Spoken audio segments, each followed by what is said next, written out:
You are studying or going to study at a private college in Canada as an international student. There's only 4 reasons why you would do this or already there doing it. Number 1, due to the lower tuition, that you prefer to start with a private college, work while you study, and save money to continue to a public college or university right after your private college program is complete. Number 2 reason is your education agent process your admission at the private college in Canada and you had no real choice or say in the matter. Number 3 reason is you do not know the difference between a private college and a public college or university. For example, not being able to apply for a postgraduate work permit to remain in Canada after you've completed your studies. And the number 4 reason is your friends all went to the private college and you just followed them.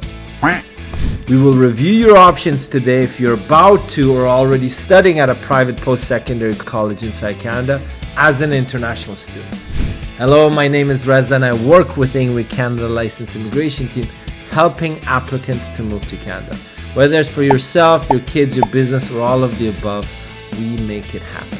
Let me make this clear. I'm not an actual full-time YouTuber, but I work hands-on with our licensed team in Canada, working on actual applicants and communicating with the immigration department in Canada and overseas embassies on a daily basis on behalf of our clients.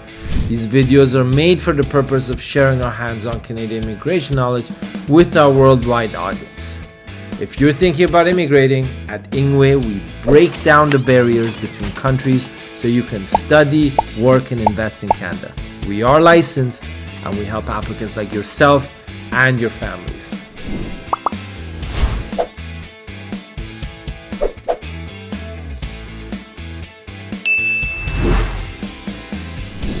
Let's look at all your options for students at private colleges inside Canada. Before we start, I just want to make sure that you understand that 99% of all private colleges are not eligible for postgraduate work permits. PGWPs are mandated by the Canadian federal government and not at the provincial level. As well, keep in mind that your partner or spouse would not be allowed to apply for an open work permit while you study at a private college if your program is not a degree. For students who have not yet received a study permit or received but not started yet, IRCC has given an updated policy to allow you to change your designated learning institution before a decision is made on your study permit, after and before you arrive, or even during your studies. The key point to consider here is that you may lose your tuition deposit at the private college if you were approved for a study permit or already studying there. For students who are already studying at a private college in Canada and planning to graduate or already have, here are the only choices you have at the moment. Number 1, find an employer to sponsor you through the LMIA process, which is the Labor Market Impact Assessment, to allow you to apply for a closed work permit between 1 to 2 years to work after you graduate. This is possible even if you are a visitor or convert to a visitor status after you graduate before you apply for your LMIA work permit. Remember, the LMIA process has to be initiated by the employer, not the worker. You can ask me anything about LMIA since this is what our team does regularly every week for our Canadian employers.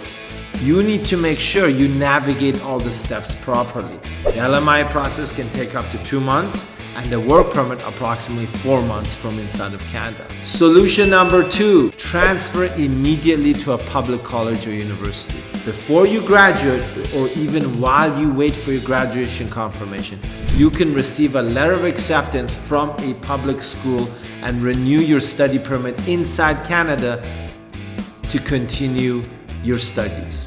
Any full-time studies you complete at the public college would allow you to become eligible for a postgraduate work permit after you graduate, to allow you to stay inside Canada and gain valuable Canadian work experience for express entry or other immigration programs. Please keep in mind that some private college credits can be transferred over to the public school if there's an agreement between the two schools. For example, CDI College, a private college, has a pathway with British Columbia Institute of Technology, also known as BCIT. You can transfer over specific credits from approved programs at CDI to BCIT. They don't allow for all credits or programs, but if you plan correctly in advance with a proper education advisor, you can gain access to it. Don't forget, we have a dedicated education team right here at Ingwe, which can help you navigate through all this.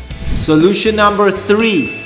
If you're cash strapped, you can also continue to another program at the private college until you have enough money saved to continue to transfer to a public institution in Canada.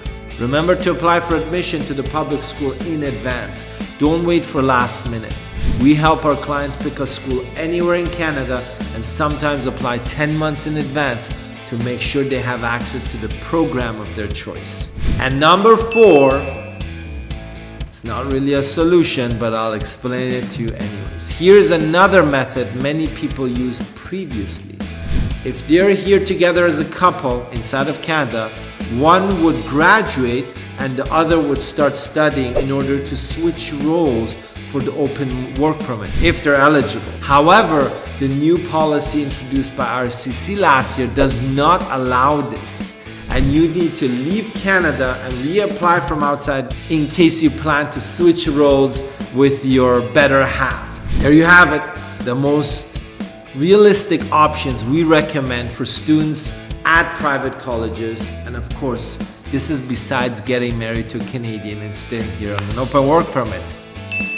And if you're studying at the designated list of private colleges in New Brunswick, they do have provincial programs to help you stay. But there's a catch. Of course there's a catch. This is immigration, folks. There's always a catch. You need to have a local employer in the province willing to sponsor you. For the people that are watching this video, before graduation, you can legally transfer school as per IRCC.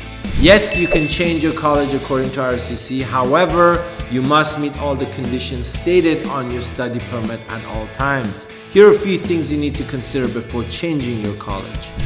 Change the DLI, Designated Learning Institution number, and inform the High Commission or the embassy before you're approved for your study permit. This is for people who have not yet been approved and they have applied from outside of Canada. Unofficial breaks. As per IRCC, you should avoid long breaks between your enrollment as it can affect your international student status. Inform the current college that you're studying. So if you withdraw your enrollment officially from the school you're currently studying, having their approval is necessary. If you fail to do so and they believe that you're still enrolled, the old school might report you as unregistered student to IRCC and CBSA. They're the people that deport you. And according to IRCC, if you're unregistered, you are breaking the conditions of your study permit. So you definitely need to inform the school if you're withdrawing while you're studying and update your DLI with IRCC. Here are a few key points to remember for post-secondary international students looking to transfer schools inside Canada. If you're studying at a post-secondary with a DLI number, the school you want to change must also have a DLI number. Inform IRCC every time you make this change through your GC Key portal. If you're changing school on your own, the service cost is free. You can just go on your portal with IRCC and update the DLI number. Which educational bodies are included as post-secondary studies in Canada? Universities, community and public colleges, CEGEP institutes, private universities, career colleges, academies, schools or training institutes. These are all included. What do I need to know if I'm planning to move to a school in Quebec? Get an acceptance letter from the desired school, but you must get a Quebec acceptance certificate, a CAQ. Finally, apply for a study permit. If you already have a study permit in another province and then get a CAQ, you do not have to apply again. But if you're already in Quebec and want to change your school program or level of studies, you need to contact the Immigration of Quebec, which is the Ministère de l'Immigration, de la francisation et de l'intégration. Okay folks, you just realized I don't know any French, but I gave it my best shot. If you're thinking about immigrating to Canada through studies, work, sponsorship, or business, you're at the right place. We are licensed in Canada and we help applicants like yourself and your families. I can guarantee only one point: you will know what to expect, the entire process clearly laid out for you, all the risks identified, and where we can provide you as our client 100% support. No surprises, just results. Our team speaks over 8 languages and we help applicants from over 47 different countries during their Canadian immigration process. Click the link below this video and get a free assessment. If you already know what you want, your timeline is clear, and you're ready to apply, 100% serious applicants only, then you can also book a one-on-one consultation with me using the consultation link in the description of this video as well. And if you have questions, remember that we're here weekly, live schedules on YouTube, Facebook, and Instagram every Thursday at 11 a.m. North American Eastern Standard Time, where we answer all of your Canadian immigration questions for free on the spot. Take care. See you at our next live session.